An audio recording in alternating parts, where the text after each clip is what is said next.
Imaginemos por un momento entrar a un teatro inmenso, justo a la mitad de una obra clásica. Los actores en el escenario llevan puestas unas máscaras espectaculares, de esas, pesadas, de porcelana, bellísimas. Ajá, las clásicas del teatro antiguo. Exacto.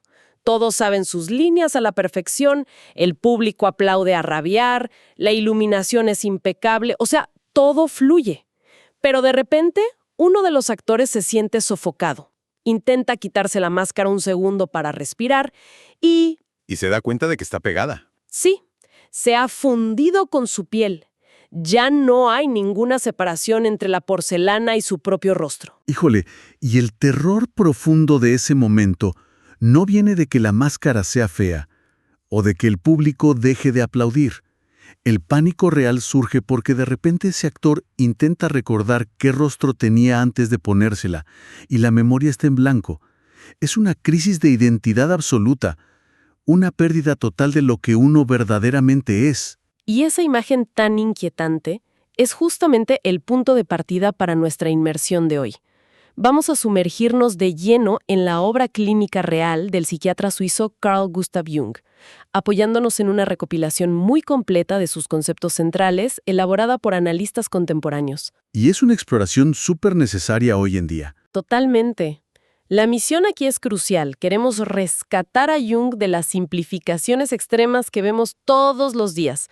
Porque, a ver, uno abre cualquier red social y se topa con esta frase trilladísima de elegirse a uno mismo, casi siempre acompañada de un video súper estético sobre comprarse un café carísimo, darse un baño de burbujas o simplemente ignorar a los demás. Claro, el autocuidado comercializado. Exacto. Pero el verdadero trabajo clínico detrás de esa idea de elegirse es infinitamente más profundo, a veces bastante doloroso, y explica por qué vivir constantemente para complacer a los demás termina generando un vacío existencial crónico. Pues sí, es algo totalmente diferente a un eslogan viral de Internet.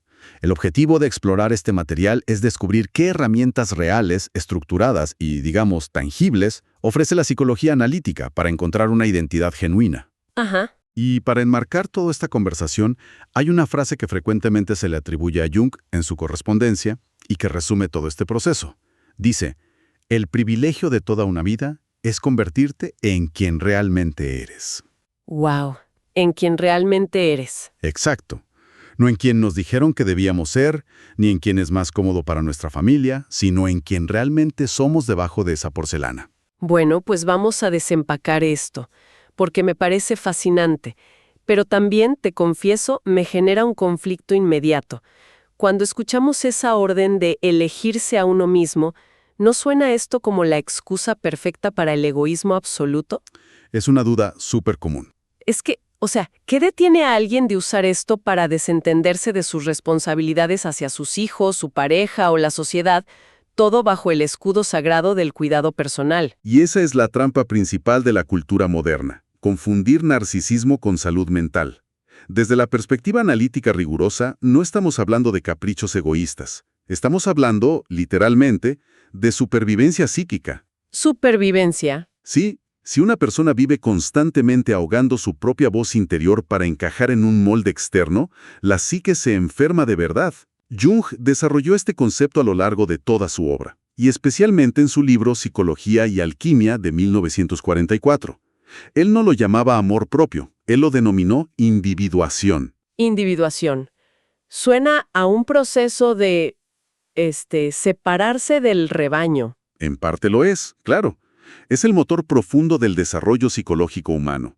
Significa diferenciarse de las expectativas colectivas y de los mandatos familiares para llegar a ser un individuo integrado. Y ojo aquí, la palabra integrado es el núcleo de todo. ¿Integrado en qué sentido? En que no significa alcanzar la perfección, ni convertirse en un monje iluminado que levita. Significa estar unificado. Es reconocer y aceptar todas las partes de la psique, tanto las luminosas como las oscuras, en lugar de vivir fragmentados. Claro, en lugar de estar divididos internamente. Exacto.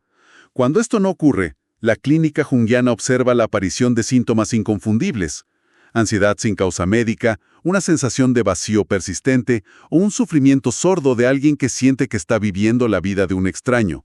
Me parece vital detenernos un segundo aquí para limpiar el terreno de otro mito gigante. Muchas veces, en esta cultura de bienestar superficial, se secuestra el nombre de Jung para justificar ideas pseudocientíficas. Muchísimas veces.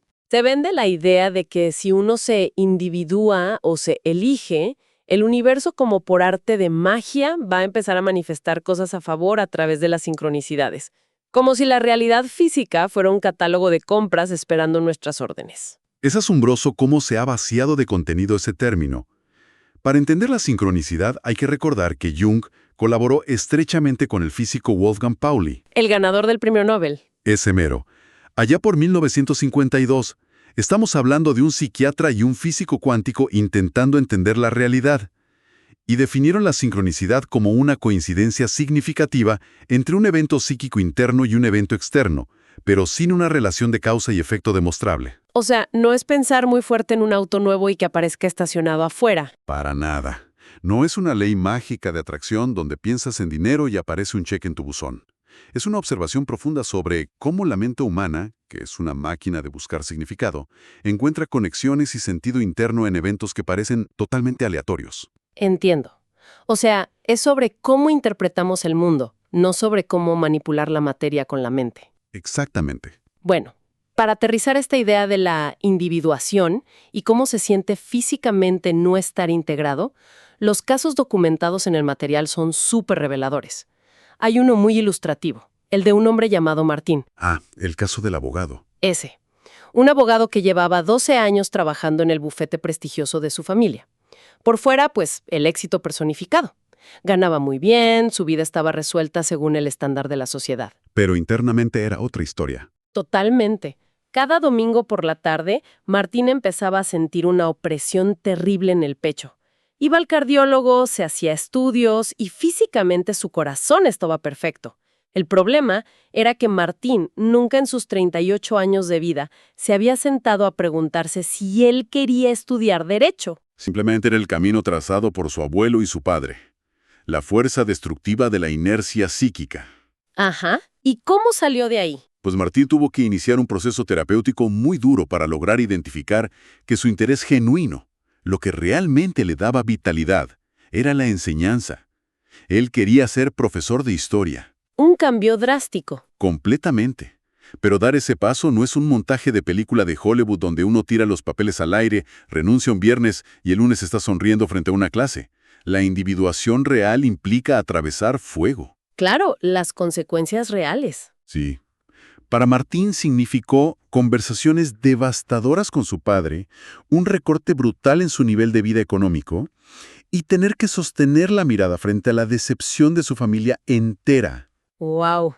Pero lo que me vuela la cabeza de esta historia es el comportamiento del síntoma físico. La opresión asfixiante en el pecho de los domingos desapareció por completo en el momento exacto en que Martín tomó la decisión interna de cambiar de rumbo. Sí, es un dato clínico fascinante. O sea, mucho antes de entregar la renuncia formal, mucho antes de enfrentar a su padre. Es decir, la psique aflojó la presión simplemente al sentirse escuchada por primera vez. Yo lo veo con una analogía muy actual. Es como actualizar el sistema operativo de un teléfono inteligente. A ver, cuéntame más de esa idea. Pues no se trata simplemente de cambiar la funda o poner un fondo de pantalla relajante, que sería la versión de baño de burbujas del autocuidado. Se trata de reescribir el código base. Ajá. Y cuando uno hace eso, el teléfono se tiene que apagar, se reinicia de golpe, la pantalla se queda en negro un buen rato y parece que el aparato murió. Hay pánico. Pero cuando vuelve a encender, el sistema corre fluido, sin esos errores fatales que lo estaban congelando. Me encanta. Esa analogía ilustra perfectamente la fricción del proceso. Pero, a ver, si entendemos que actualizar el sistema operativo trae tanto alivio vital y elimina algo tan grave como una opresión en el pecho, surge una pregunta inevitable. ¿Cuál? ¿Por qué preferimos vivir con el teléfono congelado? ¿Por qué la inmensa mayoría de las personas se quedan atrapadas en vidas, trabajos o relaciones que detestan? Esa es la gran pregunta. Y la respuesta a esa parálisis reside en una estructura de supervivencia que desarrollamos desde niños, la máscara social. lo que Jung denominó la persona. Y fíjate que la etimología de la palabra es fascinante. Viene del latín clásico y se refería literalmente a las máscaras que utilizaban los actores en el teatro antiguo para amplificar el sonido de su voz y para que el público de las últimas filas pudiera identificar rápidamente su rol. Exacto. Es nuestra cara social. Es el disfraz del hijo responsable, el empleado que nunca se queja, la pareja eternamente complaciente o el amigo que absorbe los problemas de todos sin chistar. Y aquí hay que tener mucho cuidado, porque la tendencia natural a leer esto es demonizar a la persona, pensar que debemos destruirla. Jung jamás vio a la persona como algo intrínsecamente malo. No, yo pensaría que es el enemigo a vencer. Al contrario, es una estructura vital para la supervivencia. Piensa en esto. Nadie puede entrar a una reunión de directorio o ir a comprar el pan expresando cada impulso caótico, cada tristeza profunda o cada deseo inexplorado de su ser. Sería imposible convivir, claro. Necesitamos esa interfaz, ese amortiguador para interactuar con la sociedad. El problema clínico no radica en tener una máscara bien diseñada. El desastre ocurre cuando hay fusión. Volvemos al actor con la porcelana fundida en la piel. Tal cual. Pero me pongo en el lugar de quien nos escucha y me pregunto, ¿no nos convierte esto a todos en un montón de hipócritas? Si adopto un rol específico en la oficina que es diferente a cómo soy en mi casa, ¿estoy mintiendo crónicamente? Es una excelente distinción. No es hipocresía, es adaptación. A ver, explícame la diferencia. La hipocresía conlleva una intención maliciosa de engañar para obtener ventaja. La persona, en cambio, es un acuerdo social. Todos entendemos y aceptamos ciertos códigos de comportamiento según el contexto. Claro, digo, buenos días en el elevador aunque no tenga ganas de hablar. Exacto. El peligro real no es ser cortés con alguien que no nos agrada demasiado en el trabajo. El peligro es el agotamiento profundo y el vacío existencial que devora a una persona que vive permanentemente con una identidad prestada. Cuando olvidas quién eres debajo. ¿Sí? Cuando el individuo olvida que lleva una máscara y cree que verdaderamente es ese rol, experimenta una incapacidad aterradora para decir no. Aparece ese agotamiento por complacer, motivado por la creencia profunda de que, si dejan caer el personaje por un solo segundo, dejarán de existir o perderán todo el amor de su entorno. ¡Qué fuerte! Ya no hay un individuo detrás de los ojos, solo hay reflejos de lo que otros quieren ver. Así de trágico puede ser. Bien, pues si la persona es todo aquello que ponemos bajo los reflectores del escenario para que el mundo aplauda, entonces el siguiente paso de la individuación nos obliga a mirar hacia otro lado. Tenemos que ir tras bambalinas. Así es. Entramos al concepto más famoso de la psicología analítica. Pero paradójicamente, el peor interpretado en la cultura popular. La sombra. La sombra agrupa todas aquellas partes de la propia psique que se rechazan, que se reprimen activamente o que se niegan de manera tajante porque rompen con la estética de la persona. Todo lo que no encaja en la autoimagen idealizada es arrojado ahí. Si fuera un villano interno, como pura maldad, un demonio sediento de sangre que hay que mantener encadenado. Totalmente falso desde el punto de vista clínico. Claro, la evidencia muestra que la sombra no es necesariamente maligna. Puede estar compuesta de ira reprimida, por supuesto, pero también puede estar llena de una necesidad desesperada de recibir afecto físico, algo que un hombre criado en un entorno machista podría considerar débil. O podría ser una gran ambición profesional, algo que en ciertos entornos familiares se castiga por ser, no sé, egoísta o frívolo. Es simplemente todo lo que el guión oficial dejó fuera. Y al estar reprimidas, estas características no desaparecen por arte de magia. La energía psíquica es como el agua. Siempre, pero siempre, encuentra una grieta por donde salir. Ajá. ¿Y cómo salen si están reprimidas? Como permanecen en la oscuridad del inconsciente, operan a través de un mecanismo implacable, que es la proyección. Ah, la famosa proyección. Sí, existe una regla casi infalible en la psique humana. Solemos criticar con mayor ferocidad en los demás exactamente aquello que somos incapaces de tolerar en nosotros mismos. Aquello que nos produce una irritación desproporcionada e irracional en el otro suele ser un espejo directo de nuestra propia sombra. Me encanta pensar en la sombra con una analogía muy casera. Es como si fuera el sótano de una casa enorme. A ver, me gustan tus analogías. En el primer piso, que es nuestra persona, todo está inmaculado, hay flores frescas, los pisos brillan, pero cada vez que encontramos algo sucio, roto o incómodo, abrimos la puerta del sótano y lo arrojamos escaleras abajo, en la oscuridad. y cerramos con llave. Lejos de la vista, lejos de la mente. Exacto. El problema es que si nunca bajamos a limpiar, un día se va a cortar la luz. Vamos a tener que bajar a buscar los fusibles a ciegas y nos vamos a tropezar de cara contra todas esas cajas y muebles rotos, lastimándonos gravemente. O peor aún, esos trastos empiezan a pudrirse y el olor inunda la sala inmaculada sin que sepamos de dónde viene. Y vaya que el olor se filtra inevitablemente. El caso de Valeria que revisamos ilustra esto a la perfección. Cuéntanos de Valeria. Valeria había construido una persona impecable alrededor del concepto de yo nunca me enojo. Era el pilar de paz en su familia y en su oficina. O sea, la buena de la historia siempre. Sí, había reprimido cualquier asomo de irritación porque en su familia de origen manifestar enojo era castigado con el retiro del afecto. Te enojas, te dejo de querer.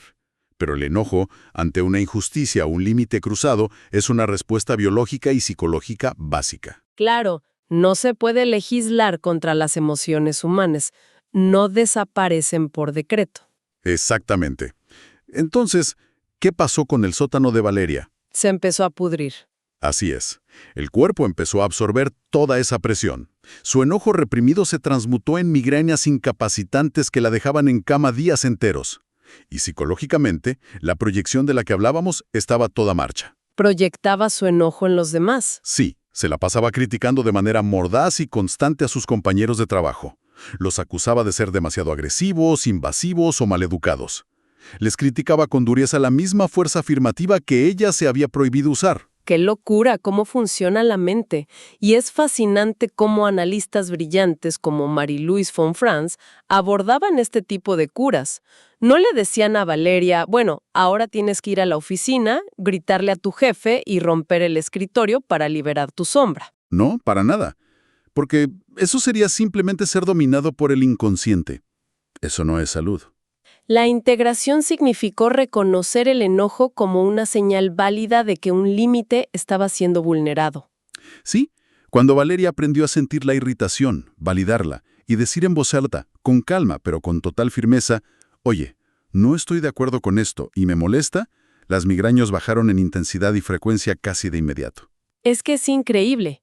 Y aquí llegamos a la encrucijada más compleja de toda la teoría, creo yo. Tenemos a la máscara que exige cortesía extrema y a la sombra en el sótano que exige gritar y pelear. Son fuerzas totalmente opuestas. Sí, ¿cómo evita una persona que estas dos fuerzas la desgarren por la mitad? O sea, ¿cómo se logra la individuación sin que la vida colapse por la tensión de tener impulsos tan contradictorios? Porque uno no puede soltar su sombra salvaje en el pasillo de supermercado o en medio de una cena de Navidad. No, por favor, no hagan eso. La respuesta clínica a este dilema parece magia, pero es el núcleo de la alquimia mental junguiana. Se llama la función trascendente. Confieso que este concepto me costó entenderlo al principio. Es un concepto profundo, planteado por ahí de 1916. La función trascendente no es suprimir un lado para que gane el otro. Es facilitar un diálogo activo, consciente y sostenido, entre las exigencias del mundo exterior y los impulsos crudos del inconsciente. Ajá, ponerlos a hablar. Sí. Cuando estas dos fuerzas entran en conflicto, generan un sufrimiento enorme. La función trascendente actúa como un crisol alquímico, somete a ambas partes a tal temperatura que en lugar de que una destruya a la otra, surge una síntesis. Una mezcla nueva. Aparece una tercera posición que antes no existía, trasciende el conflicto. A ver, ayúdame a visualizar cómo ocurre esto en el cerebro de alguien. Digamos, en la oficina de Valeria. Su persona quiere sonreír y ser amable con un jefe que le acaba de faltar al respeto, pero su sombra quiere tirarle el café hirviendo en la cara. Ninguna de las dos opciones es viable a largo plazo. Excelente ejemplo. A ver, si Valeria solo usa su persona, se traga el abuso, somatiza el coraje y le da una migraña terrible. ¿Y si deja que la sombra tome el control? Le tira el café, es despedida y arruina su carrera profesional. La función trascendente requiere que ella sostenga la atención de esos dos impulsos sin actuar inmediatamente. Al aguantar esa incomodidad tremenda, la psique procesa la necesidad de ambos lados, o sea, la necesidad de mantener el empleo y la necesidad de defender su dignidad. Claro, ambos son válidos. Totalmente. Y la tercera posición que emerge de aguantar esa tensión no es sumisión y violencia, es la asertividad calculada. Es la capacidad de mirar al jefe a los ojos y decir, podemos continuar esta reunión cuando el tono sea profesional. Ha defendido su límite, integrando la sombra, manteniendo su compostura social, usando su persona adaptada. Es brillante. Y esto cambia radicalmente nuestra relación con nuestro propio malestar. Ese nudo en el estómago el domingo por la noche o esa incomodidad de llevar la máscara cuando estamos exhaustos no es un fallo en nuestro sistema operativo. No es ruido que haya que tapar scrolleando 3 horas en el teléfono o tomando pastillas para dormir. Para nada. Es información psíquica genuina. Es un memorándum urgente de nuestro propio cuerpo diciendo, oye, hay un desajuste crítico entre lo que le estás mostrando al mundo y lo que eres en realidad. Es una brújula. Por eso Jung escribía que el encuentro de dos personalidades es como el contacto de dos sustancias químicas. Si hay alguna reacción, ambas se transforman.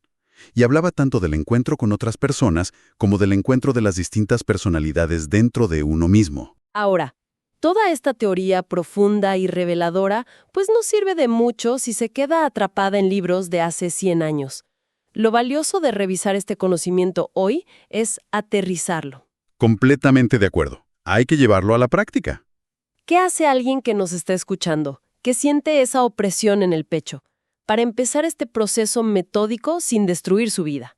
Entiendo que hay 4 herramientas extraídas directamente de la tradición analítica para la vida diaria. Así es.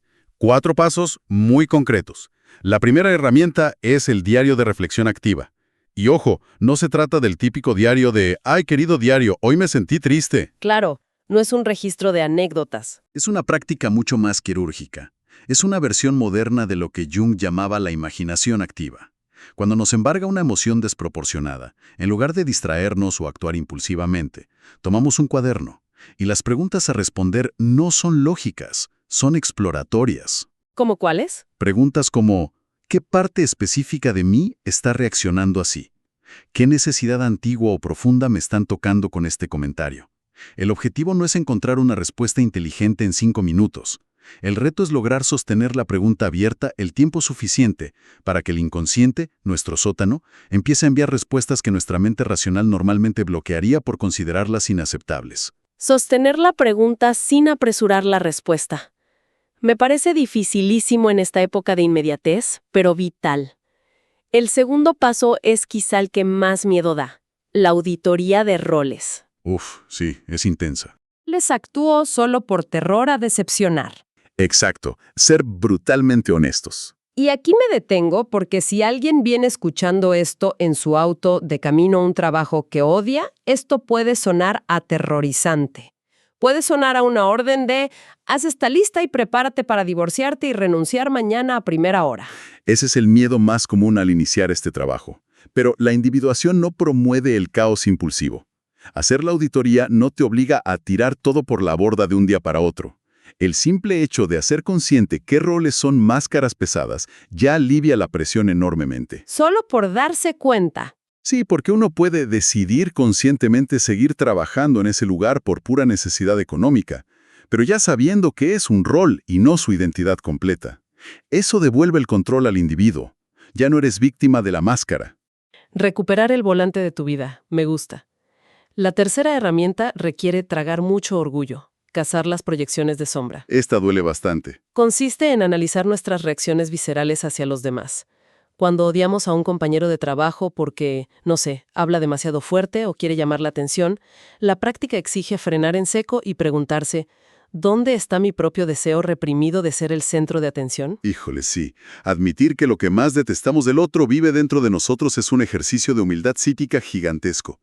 Es muy vergonzoso de admitir. Pero necesario. Es profundamente incómodo, pero es el camino más rápido para recuperar la energía que desperdiciamos criticando a los demás. Y esto nos lleva a la cuarta y última herramienta, que actúa como una especie de red de seguridad. Distinguir el malestar útil del malestar tóxico. Muy importante para no volverse loco analizando todo. El proceso analítico es claro, en que la vida implica rozamientos. Sentir frustración por el tráfico de la ciudad o cansancio físico después de un día largo de trabajo es malestar cotidiano normal. No amerita una crisis de identidad. Claro, no hay que sobreanalizar que se te quemó el desayuno y pensar que es tu sombra actuando. Exacto. A veces solo se te quemó el pan y ya. El malestar tóxico, el clínico, se distingue por los patrones. los patrones repetitivos. Sí. Es ese cansancio existencial, esa fatiga extrema que aparece como un reloj siempre antes de ver a ciertas personas. Es la opresión en el pecho de Martín todos los domingos durante 12 años. Ese malestar repetitivo, sordo y predecible es la señal de alarma de que la persona está estrangulando al individuo genuino. Esa es la incomodidad que no debe ignorarse por nada del mundo. Y esto cierra el círculo de nuestra inmersión de manera perfecta. Este viaje hacia la individuación, este verdadero elegirse a uno mismo, no tiene nada que ver con el egoísmo superficial de las redes sociales. No es aislarse con mascarillas faciales o comprar cosas caras. Para nada. Es un trabajo meticuloso, a veces aterrador, de revisar nuestro código base línea por línea. Demanda un coraje enorme para mirar lo que escondemos en el sótano. Pero, a cambio de ese esfuerzo, la recompensa es incomparable. La libertad absoluta de dejar de vivir como una versión editada, censurada y empaquetada de nosotros mismos, diseñada exclusivamente para recolectar la aprobación de los demás. La recompensa es, como decía la cita inicial que mencionamos, el privilegio enorme de experimentar la propia vida siendo, por fin, quien realmente se es. Tiene un valor incalculable para cualquiera que esté sintiendo hoy el peso aplastante de sostener un personaje 24/7. Ojalá quienes nos acompañan hoy puedan tomarse un momento de silencio, quizás con papel y lápiz, para identificar cuál es la máscara más pesada que se están obligando a llevar en este momento. Es un gran primer paso. Y para cerrar este análisis, me gustaría dejar sobre la mesa una última idea, algo para seguir masticando en soledad. A ver. Volvamos a la imagen del principio. El actor en el teatro con la máscara de porcelana fundido en el rostro. Si consideramos que la inmensa mayoría de las personas transitan por la vida interactuando casi exclusivamente a través de su persona, operando desde el miedo a no encajar y la necesidad de adaptación, Sí, la mayoría vivimos así. entonces es posible que tengamos amistades de años o incluso que sostengamos matrimonios durante décadas donde en realidad solo han estado conversando dos máscaras de porcelana, sin que los verdaderos individuos, asustados en la oscuridad detrás de esos rostros falsos, se hayan llegado a conocer jamás. ¡Guau! Es una pregunta escalofriante, la verdad, pero absolutamente necesaria para despertar de la inercia. Con esa reflexión nos despedimos por hoy. Muchísimas gracias por acompañarnos, nos escuchamos en la próxima inmersión.